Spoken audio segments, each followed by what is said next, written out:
नमस्ते ट्रेडर्स, मैं शिवम आप सभी का एक बार फिर से एक नई वीडियो में स्वागत करता हूं। दोस्तों, इस वीडियो में हम स्कैल्पर्स को लेकर कुछ टिप्स को डिस्कस करने वाले हैं कि आखिर एक स्कैल्पर को किन बातों का ध्यान रखना होता है और उन्हें अपने स्कैल्पिंग के ट्रेडिंग जर्नी को किस तरीके से आगे ले जाना होता है।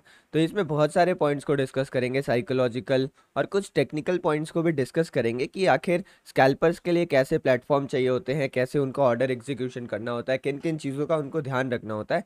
तो उस सभी चीज़ों पर ये वीडियो बनाई गई है। तो चलिए यहाँ पर हम इस वीडियो को स्टार्ट करते हैं। तो एक स्कैल्पर के लिए जो सबसे इम्पॉर्टेंट पॉइंट ध्यान रखना ज़रूरी है कि अभी हमारे इंडियन मार्केट में करंटली जो इंस्ट्रूमेंट्स बेस्ट है स्कैल्पिंग के लिए वो ऑप्शन ही है। और ऑप्शन के साथ अगर हम ऑप्शन बाइंग करते हैं तो ये बेस्ट इंस्ट्रूमेंट है। अभी ऑप्शन बाइंग बेस्ट मेथड है स्कैल्प करने का। अब ऑप्शन बाइंग आप जनरली कहाँ पर स्कैल्प कर सकते हो? ऑप्शन बाइंग का स्कैल्पिंग आप इक्विटी में भी कर सकते हैं।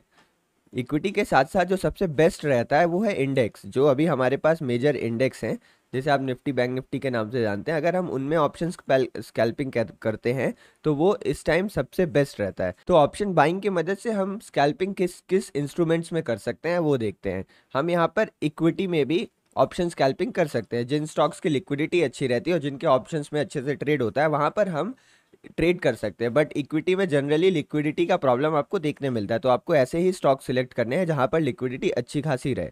उसके साथ साथ जो सबसे बेस्ट है वो है इंडेक्स में हम स्कैल्पिंग करें। इंडेक्स यानी आपने सुना ही होगा, इंडिया में दो फेमस इंडेक्स हैं, निफ्टी और बैंक निफ्टी, जिसमें हमारे पास एफएनओ का सेक्शन रहता है जहां पर हम ऑप्शन बाइंग करके बहुत अच्छे से अपने स्कैल्पिंग को कर सकते हैं। निफ्टी बैंक निफ्टी में जो मूवमेंट्स आते हैं वो काफ़ी ज़्यादा कंट्रोल्ड रहते हैं और उसके साथ साथ स्कैल्पर को जो अप डाउन चाहिए, जो अप्स और डाउन चाहिए जिसमें हम स्कैल्प कर सके, वो मूवमेंट्स भी हमें इंडेक्स में अच्छे से मिल जाते हैं।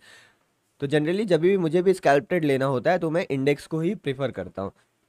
यहाँ पर आपको ये ध्यान रखना है कि अगर आप कैश में स्कैल्पिंग करना चाहते हैं या फिर आप फ्यूचर में स्कैल्पिंग करना चाहते हैं तो उसमें आपका टर्नओवर ज़्यादा हो जाता है, और टर्नओवर ज़्यादा होने के कारण जो गवर्नमेंट के चार्जेस हैं, टैक्सेस हैं, वो हमें ज़्यादा पे करने पड़ते हैं। तो एज अ स्कैल्पर हमें मल्टीपल टाइम ट्रेड्स लेना पड़ता है, तो हमारा बहुत ज़्यादा गेन का परसेंटेज टैक्सेस पे करने में ही चले जाता है, टैक्सेस प्लस चार्जेस पे करने में ही चले जाता है। तो इसीलिए ऑप्शन बाइंग एक सबसे बड़ा अच्छा टूल है जिसमें हम स्कैल्प कर सकते हैं। अब जो सेकंड आता है हमारे पास ये कि स्कैल्प करने के लिए क्या होता है। स्कैल्प मतलब क्या होता है? स्कैल्प मतलब होता है क्विक एंट्री क्विक एग्जिट। हमें फट से एंट्री करना है, एग्जिट करना है, मतलब in the fraction of seconds हमें डिसीजन लेना पड़ता है और उसके बाद हमें एंट्री एग्जीक्यूट करना पड़ता है। तो मान लीजिए हम डिसीजंस तो जल्दी ले रहे हैं पर जो प्लेटफॉर्म हम यूज़ कर रहे हैं वो प्लेटफॉर्म हमारे साथ सुटेबल नहीं हो पा रहा है। मतलब जो हमारी स्पीड है उस स्पीड के साथ अगर वो प्लेटफॉर्म मैच नहीं कर पा रहा है तो एज अ ट्रेडर जो आपका पोटेंशियल है, एज अ स्कैल्पर जो आपका पोटेंशियल है, वो बाहर नहीं आ पाएगा।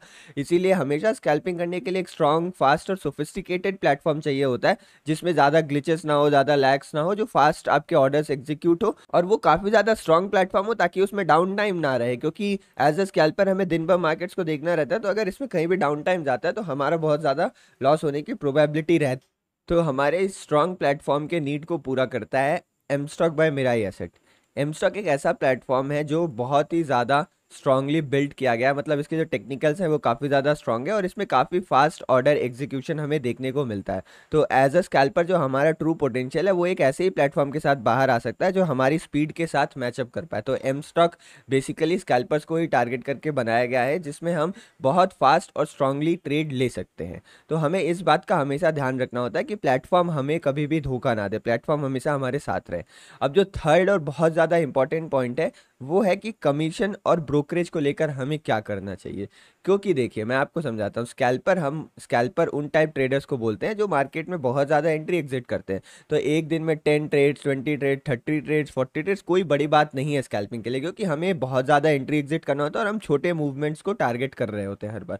तो जब हम इतना बार एंट्री एग्जिट करते हैं तो इसमें सबसे ज़्यादा प्रॉब्लम आती है दो चीज़ों की। एक तो होता है जो चार्जेस चार्जेस यानी ब्रोकरेज या फिर कमीशन, आप जो भी बोल लीजिए, और दूसरी चीज़ आते हैं जो टैक्सेस होते हैं गवर्नमेंट के और जो इंडिसेस के चार्जेस है, वो सारी चीज़ें। तो टैक्सेस और इंडिसेस के चार्जेस को तो हम ऑप्शन बाइंग करके मैनेज कर ले रहे हैं, तो फिर ये जो ब्रोकरेज वाले चार्जेस हैं इसको मैनेज करना बेहद ज़्यादा ज़रूरी है। तो देखिए पहले तो बहुत ज़्यादा ब्रोकरेजेस वाले आते थे और अभी अगर हम स्टैंडर्ड बात करें तो आपको एक ऑर्डर एग्जीक्यूशन में 40 रुपीज़ ब्रोकरेज देना पड़ता है, 20 रुपीज़ बाई करने के लिए, 20 रुपीज़ सेल करने के लिए।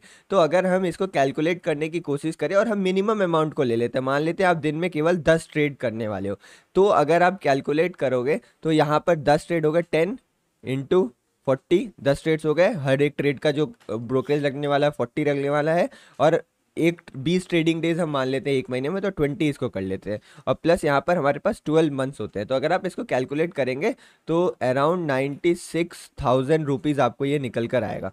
मैं आपको एम स्टॉक की वेबसाइट पर ले जाना चाहता हूँ। अगर हम यहाँ पर एम स्टॉक की वेबसाइट में जाएंगे तो आप यहाँ पर देख सकते हैं कि यहाँ पर हमने ब्रोकरेज को कैलकुलेट किया हुआ है। यहाँ पर अगर आप देखोगे ब्रोकरेज टाइप फ्लैट है, यानी पर ऑर्डर आपको 40 रुपीज़ ब्रोकरेज रहना है, और नंबर ऑफ ऑर्डर्स डेली हम जो है वो डेली हम 10 करने वाले। तो यहाँ पर हम देखेंगे अगर हम एम स्टॉक यूज़ करते हैं तो हमारी ईयरली जो सेविंग्स है वो 96,000 रुपीज़ के आसपास होती है। अब ये सेविंग्स क्यों होती है?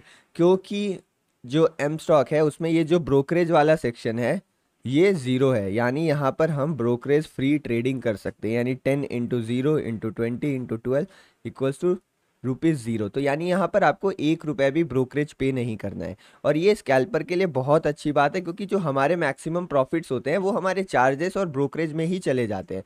तो इसीलिए अगर कोई ब्रोकरेज सेव करने का मेथड मिलता है तो एक स्कैल्पर एज अ स्कैल्पर हमें उसको अडॉप्ट तुरंत कर लेना चाहिए। तो यहाँ पर एम स्टॉक हमें फ्री ब्रोकरेज प्रोवाइड करता है, जो लाइफ टाइम के लिए फ्री ब्रोकरेज रहेगा। आपको केवल एक बार की फीस देकर यहाँ पर अकाउंट ओपन करवाना है, उसके बाद आप life time free brokerage enjoy कर सकते हैं। आप कितनी भी क्वांटिटी स्केल अप करना चाहें, आपका ब्रोकरेज कभी भी नहीं लगने वाला है। और जो हमारा नेक्स्ट और सबसे इंपॉर्टेंट पॉइंट वो ये है कि अगर हम स्कैल्पिंग ओटीएम, अगर हम out of the money option strikes को स्कैल्पिंग करते हैं तो it's like playing with fire, क्योंकि इसमें डीके बहुत फास्ट होता है, और जो हमें फास्ट मूवमेंट चाहिए होती है वो तो मिलता है, पर अगर मार्केट हमारे कभी अगेंस्ट चला गया या फिर मार्केट थोड़ा भी होल्ड कर लिया तो ये बहुत तेज़ी से डीके हो जाता है। तो इसीलिए स्कैल्पिंग हमें कभी आउट ऑफ द मनी नहीं करना है। स्कैल्पिंग के लिए बेस्ट एट द मनी होता है, नहीं तो आप इन द मनी में भी स्कैल्पिंग कर सकते हैं। स्टॉप लॉस मस्ट है इसमें, आपको इसमें स्टॉप लॉस लगाना है। कुछ लोग ऐसे होंगे ये सोचते होंगे कि मैं माइंड में स्टॉप लॉस लगा लेता हूँ, यहाँ बाई कर रहा हूँ यहाँ एग्जिट कर दूंगा, पर स्कैल्पिंग में हमें स्टॉप लॉस छोटे छोटे लेने पड़ते हैं, क्योंकि टारगेट्स भी हम छोटे प्लान कर रहे हैं। तो रिस्क रिवॉर्ड मेंटेन करने के लिए स्टॉप लॉस छोटे लेने पड़ते हैं, और इन छोटे स्टॉप लॉस में मैनुअली एग्जिट कर पाना इम्पॉसिबल होता है generally most of the time. इसके लिए काफ़ी ज़्यादा प्रैक्टिस चाहिए रहती है। अगर एक बार भी आप अगर नहीं एग्जिट कर पाते हो मैनुअली तो काफ़ी बड़ा लॉस हो जाए, जो आपके 5 6 7 8 ट्रेड्स के प्रॉफिट को लेकर अकेले चले जाएगा। जो हमारे पास 6th पॉइंट है वो ये है, fighting with markets is a big no. ऐसा क्यों है? देखिए, जब कभी भी हम ट्रेड लेना चाहते हैं, मतलब मान लीजिए हम कोई व्यू बनाते हैं यहाँ पर, तो हमारा व्यू बाइंग का बन जाता है, ठीक है, तो हम बार बार बाइंग की तरफ भी मार्केट से फाइट करते रहते हैं कि मैं तो ट्रेड लूंगा, बाइंग का ही लूंगा, मार्केट नीचे जा रहा है नीचे जा रहा है, हम स्कैल्पिंग भी बाइंग साइड में करते रहते हैं। तो एज अ स्कैल्पर हमें ये नहीं करना है, हमारा व्यू हमें न्यूट्रल रखना है, और हमें मार्केट के डायरेक्शन में ही स्कैल्प करना है। मार्केट जिस डायरेक्शन में जा रहा है उसी डायरेक्शन में, मार्केट के साथ फाइट बिल्कुल नहीं करना है। और जो 7th पॉइंट है वो ये है कि एज अ स्कैल्पर, मतलब मार्केट के सिचुएशंस को समझने के लिए हमें ग्लोबल मार्केट और ऑप्शन चेन पर भी ध्यान रखने की ज़रूरत होती है। तो वैसे आप क्या करोगे, आपको दूसरे प्लेटफॉर्म पर जाना पड़ता है ग्लोबल मार्केट्स और ऑप्शन चेन देखने के लिए, पर एम स्टॉक में ये सारे चीज़ इनबिल्ट है। मैं आपको उनके वेबसाइट में चलकर दिखाता हूँ। अगर आप यहाँ पर देखोगे तो मैं एम स्टॉक के ट्रेडिंग टर्मिनल में आ चुका है, यहाँ पर trade.mstock.com। यहाँ पर देखिए, यहाँ पर आपको ग्लोबल इंडिसेस भी सारी देखने को मिल रही है। तो आपको ग्लोबल इंडिसेस के लिए कहीं और जाने की ज़रूरत नहीं है, आपको यहाँ पर ग्लोबल इंडिसेस यहीं पर देखने मिलेंगे। डाउ जोन्स, नैस्डैक, CAC 40, डैक्स, हैंगसेंग, सारे जो कंट्रीज़ है उनके सारे इंडेक्सेस आपको यहाँ पर देखने मिलेंगे। इसके साथ साथ यहाँ पर हमें FII DII के डेटा भी देखने को मिलते हैं। और अच्छी बात यह है कि आपको डेली हर शाम को यहाँ पर नोटिफिकेशन आ जाएगा। तो अगर किसी दिन आप इस डेटा को एनालाइज करना भूल जाते हैं तो आप यहाँ नोटिफिकेशन की मदद से दोबारा यहाँ पर आके देख सकते हो। यहाँ पर आपको वॉच लिस्ट का सेक्शन मिल जाता है, और अगर आप मोबाइल एप्लीकेशन यूज़ करते हैं तो वहाँ पर आप वॉइस सर्च भी कर सकते हैं, यानी आप जल्दी से सर्च करके सारा काम फास्ट तरीके से होता है। इसके साथ साथ अगर आप कहीं पर भी बाई या सेल करना चाहते हैं तो आपको 1 क्लिक ऑर्डर एग्जीक्यूशन का भी मिलता है। आप एक क्लिक में अपने ऑर्डर को एग्जीक्यूट कर सकते हैं, और ये विद इन सेकेंड्स एग्जीक्यूट हो जाएगा, आपको कोई लैग वगैरह देखने को नहीं मिलेगा। साथ में यहाँ पर आपको पॉपुलर गेनर्स, ये सारी जो ये डैशबोर्ड है काफ़ी हेल्पफुल है, और इसमें साथ साथ आपको न्यूज़ भी एक ही जगह पर देखने को मिल जाता है। तो आप जो 3 4 अलग अलग वेबसाइट्स पर काम करते थे वो आप एक ही वेबसाइट पर यहाँ पर कर सकते हैं। इसके साथ साथ यहाँ पर हमें पोजीशन, पोर्टफोलियो, फंड्स और म्यूचुअल फंड भी मैनेज करने को मिल जाता है। साथ साथ हमें यहाँ पर कुछ प्री बिल्ट जो है, जैसे बैंक निफ्टी का है, तो वो हमें बास्केट्स भी यहाँ पर मिल जाते हैं, जो प्री बिल्ट बास्केट्स होते हैं। और साथ में यहाँ पर आप IPO में भी, बाकी सारी चीज़ों में भी इन्वेस्ट कर सकते हैं। यहाँ पर बेसिकली एम स्टॉक बाय मेरा एसेट जो है उसमें 2 तरह के प्लान्स आते हैं, जो मैं आपको एक्सप्लेन कर देता हूँ। यहाँ पर जो हमारा फर्स्ट प्लान है वो स्कैल्पर्स के लिए है। जो हमारा फर्स्ट प्लान है 999 रुपीज़ देकर आपको अकाउंट ओपन करवाना है और वहाँ पर आप फ्री ब्रोकरेज यूज़ कर सकते हैं लाइफ टाइम के लिए। और अगर मान लीजिए आपको फ्री ब्रोकरेज नहीं चाहिए, आपको केवल इक्विटी में डिलीवरी ट्रेड करना है, तो उसके लिए आपका 149 रुपीज़ का प्लान है, जिसमें आपको इक्विटी में ब्रोकरेज जीरो हमेशा लगने वाला है आपका। पर अगर आप 149 रुपीज़ के प्लान में ऑप्शन ट्रेडिंग करते हैं तो आपको 40 रुपीज़ पर ऑर्डर एज अ ब्रोकरेज देना पड़ेगा। तो एज अ स्कैल्पर ये वाला जो प्लान है 999 का वो काफ़ी अच्छा है। यहाँ पर हमें लाइफ टाइम फ्री ब्रोकरेज मिलती है जो हमें चाहिए। तो फाइनली मैं डिस्क्रिप्शन में आपको लिंक दे दूंगा, अगर आप चाहें तो वहाँ पर जाके एम स्टॉक को देख सकते हैं। एम स्टॉक को एक बार ट्राई आउट ज़रूर करना चाहिए सभी स्कैल्पर को, क्योंकि यहाँ पर आपको बहुत अच्छा एक प्लेटफॉर्म मिल रहा है, उसके साथ साथ आपको फ्री ब्रोकरेज मिल रहा है जो बहुत इंपॉर्टेंट है। कमीशंस में हमारे बहुत सारे प्रॉफिट चले जाते हैं, तो कमीशन और ब्रोकरेज से हमें इस वक्त बच के रहना होता है। तो चलिए इस वीडियो में इतना ही। अगर आपको स्कैल्पिंग रिलेटेड और ज़्यादा वीडियो चाहिए जिसमें मैं साइकोलॉजी या फिर टेक्निकल पॉइंट्स को डिस्कस करूँ कि कैसे आप टेक्निकल एनालिसिस या फिर स्ट्रैटेजीज को डिस्कस करो, तो आप कमेंट में ज़रूर लिख दीजिएगा। चलिए मिलते हैं नेक्स्ट वीडियो में। जय Hind. Investments in securities markets are subject to market risks. Read all the related documents carefully before investing.